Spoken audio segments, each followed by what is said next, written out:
এই মঞ্চ থেকে? দেখুন, আমি তো বরাবরই বলছি, সিএ নিয়ে দিদিরও পোষাবে, মোদিরও পোষাবে। এই সিএ যখন পার্লামেন্টে পাস হচ্ছিল, দিদির দলের 8টা এমপি পালিয়ে গেছিল, বিরুদ্ধে ভোট দেয়নি। দিদি তাদেরকে আবার টিকিটও দিয়েছে, চ্যালেঞ্জ করতে পারি আমি। তো দিদি যদি সিএ নিয়ে এত তার আগ্রহ থাকে, এত তিনি যদি সিরিয়াস হন, তাহলে তার দলের 8টা এমপি লোকসভায়, 1টা এমপি রাজ্যসভায় নাগরিক আইনের বিরুদ্ধে ভোট দেয়নি কেন, এ প্রশ্নের জবাবটা দেবেন।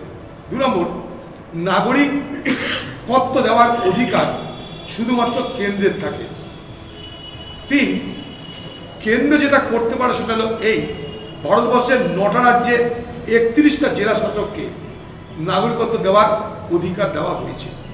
সেই 9টি রাজ্যের সঙ্গে পশ্চিমবঙ্গকেও জোড়া হোক এবং পশ্চিমবঙ্গের প্রত্যেকটা জেলা শাসককে বলে দেওয়া হোক যে জেলা শাসক তোমরা নিজের নিজের জেলায় নাগরিকত্ব দিতে পারো। এটা কেন্দ্রের কাছে আমার দাবি যে ভারতবর্ষে যেমন 9টা রাজ্যে 31টা জেলা শাসককে অধিকার দেওয়া হচ্ছে নাগরিকত্ব প্রদানের, সে অধিকার বাংলাকে এবং এখানকার জেলা শাসকদের দেওয়া দরকার। বাকিটা যেটা হচ্ছে সেটা রাজনীতি ছাড়া কিছু নয়। সিএ পক্ষে বিপক্ষে বলে মানুষের মধ্যে প্রথমে ভয় ধরানো হবে, ভয় ধরানোর পর তাদেরকে ভরসা দেওয়া হবে, ভরসা দেওয়ার পর তাদের কাছে ভোট চাওয়া হবে। এই হচ্ছে লাইন, নির্বাচনের লাইন।